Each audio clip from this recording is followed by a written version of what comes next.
The sun was just beginning to dip below the treeline when I saw her SUV tearing up the gravel road toward my property. Even from a distance, I knew that aggressive acceleration, like the road, owed her something. HOA President Linda Montgomery always drove like she was personally offended by speed limits. But today she was practically spitting gravel.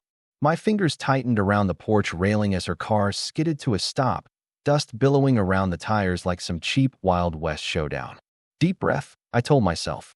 You knew this was coming. The driver's door slammed with enough force to make my Labrador Rex lift his head from his nap. Out stepped Linda in her uniform, crisp khaki capris, polo shirt with the HOA logo embroidered over the pocket, sunglasses perched on her head like a crown. Never mind that it was nearing sunset.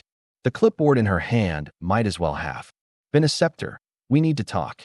Her voice carried that sing-song sweetness she used at meetings when demanding everyone's compliance. The kind that made your neck prickle. I didn't move from the porch. Let her come to me. Evening, Linda. Something urgent. She stopped at the base of the steps, nostrils flaring the way they always did when reality didn't bend to her expectations. Your gate. She jabbed her pen toward the lake road. My guests couldn't get through the north access today. Oh, there it was. I kept my voice neutral, but my pulse had started hammering. That's because they don't belong there. The North Shore's my land. Her pen tapped against the clipboard. Rapid clicks, like Morse code for contempt. Those are association members. Your friends aren't the association, Linda. The words came out sharper than I'd intended. Rex whined and pressed against my leg. For half a second, her mask slipped. A flash of genuine fury in her eyes. The kind that made you suddenly aware of how isolated a lake property could feel. You're being difficult on purpose. The air smelled like cut grass and impending trouble. Somewhere down by the dock, a loon called, long and mournful, as if warning me. Too late. Difficult would have been letting them onto my dock only to revoke permission halfway through their picnic, I said, forcing a smile. But I saved us all the drama. Straight. To no works cleaner. Her breathing hitched. I watched her blotchy flush rise from her collar up to her hairline in real time, those expensive highlights glinting under the porch light. This wasn't her usual performative outrage at meetings. This was raw, sputtering shock, the realization that her usual tactics weren't working. The clipboard snapped against her thigh as she stepped closer. You listen here. No. I cut in. You listen. My knuckles were white on the railing now. Your keycard privileges don't override property lines. Those docks, that beach, private, paid for with my money, maintained with my labor. Not yours to lend out like some timeshare concierge. A muscle jumped in her jaw. That particular vein near her temple, the one that throbbed during budget meetings, was doing its bulging dance.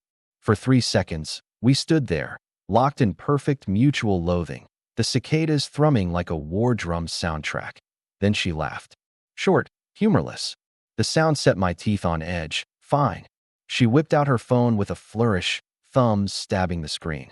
Let's see how private you feel when the sheriff's cruiser pulls up. Rex's growl vibrated against my calf. My own voice sounded strange, calm in a way that didn't match the adrenaline scorching through me. Call them. Her thumb hesitated over the call button, eyes darting to my face, searching for cracks. She wouldn't find any. Not this time. Last chance, she tried. I raised my chin. Dial faster. The silence that followed was absolute. No birds, no breeze, just the shrill ringing of her phone against her ear and the dreadful understanding creeping into her expression that she'd miscalculated.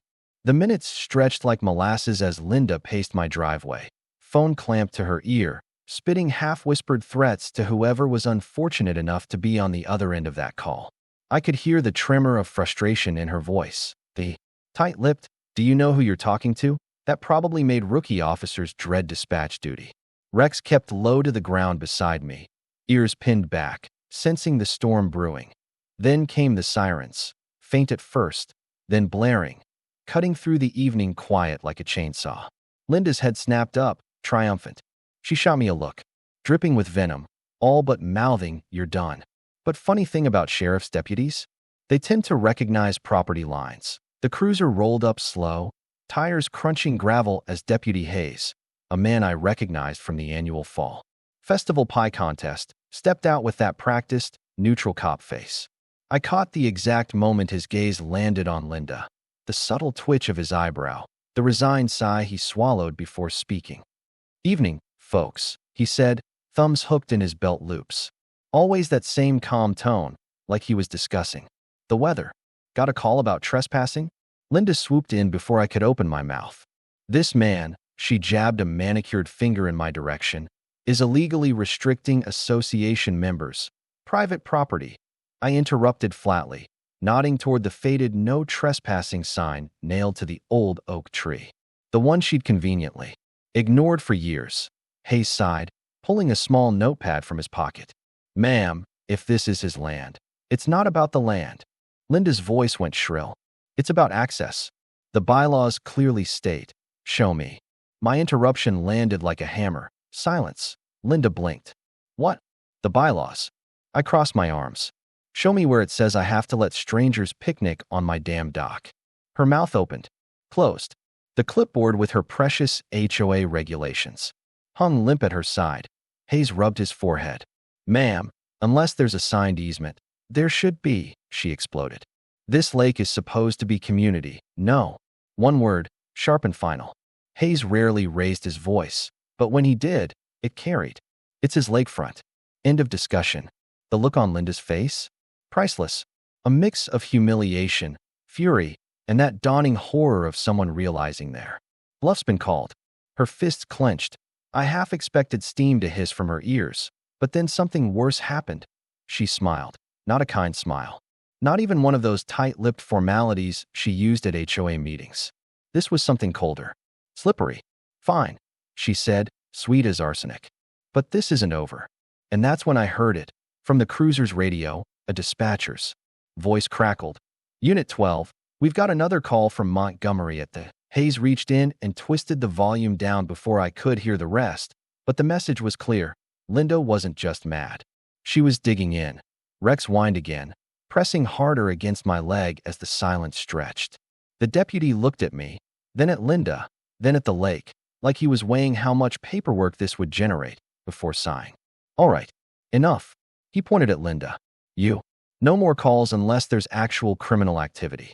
Then to me. Section No. 3. The final reckoning. The sheriff's tires had barely finished spitting gravel down the driveway when Linda's phone lit up again. That frenzied tapping of manicured nails against glass. I didn't need to see the screen to know. She was already dialing her allies, her voice low and venomous as she paced near her SUV, casting glances my way like I was some zoo exhibit. Rex whined softly, his wet nose nudging my clenched fist. The click-clack of Linda's sandals against asphalt sounded unnaturally loud in the heavy quiet. Then headlights .2 sets, speeding down the private road in perfect unison, halogen beams cutting through the gathering twilight. Linda froze mid-sentence, her phone slipping slightly in her grip.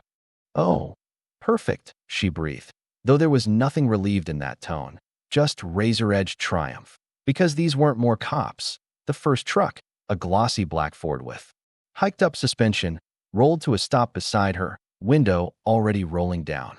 "Linda," called a deep voice. "What the hell's going on?" Recognition hit me like a bucket of ice water. Mitch Carter, head of the HOA's Property Oversight Committee, which, in practice, meant he liked to harass residents about grass length and fence colors. The man behind him?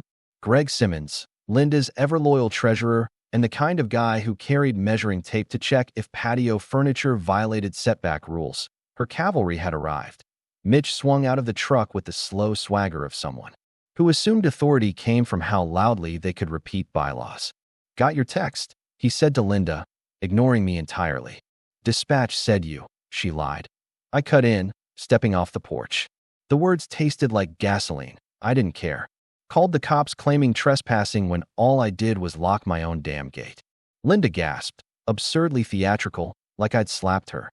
Lied. "Those docks have always been, no." Greg spoke up for the first time, frown deepening.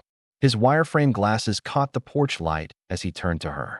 "Linda, the North Shore parcels are privately deeded. You know that."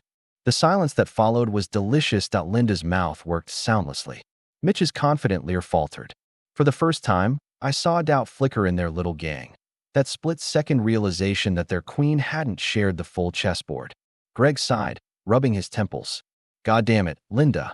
The way her face twisted, raw, unfiltered betrayal, almost made me feel bad. Almost. You're taking his side. Her voice cracked. I'm taking the property survey's side. Greg snapped back. And then, like the universe couldn't resist twisting the knife, Mitch's phone buzzed. Loud. He scowled, fishing it from his pocket, then stiffened. HOA group chats blowing up. Linda paled, because that's when the other notifications started trickling in. Mitch's screen lit up with message after message, too rapid to read fully, but I caught the words abuse of power and emergency vote swimming in the chattered. Rex's ears perked as another car pulled in. Not a truck this time, but a modest Honda. The door swung open, and out stepped Sarah Lint, the newest HOA board member, and the only one who'd ever openly called Linda's maneuvers bully tactics at a meeting. Sarah took one look at the scene, Linda rigid with fury, Mitch and Greg exchanging glances, me leaning against the porch post with my arms crossed, and smirked. Wow, y'all really beat me here. She held up her own phone, the screen bright with a freshly posted message. Motion to review presidency privileges, tonight. 7 p.m. Linda made a sound like a tea kettle left too long on the stove. Sarah ignored her, tossing me a wink. Hope you've got popcorn stocked up. And as Linda's furious shriek echoed across the lake, this is a witch hunt. The loons called back, almost like they were laughing.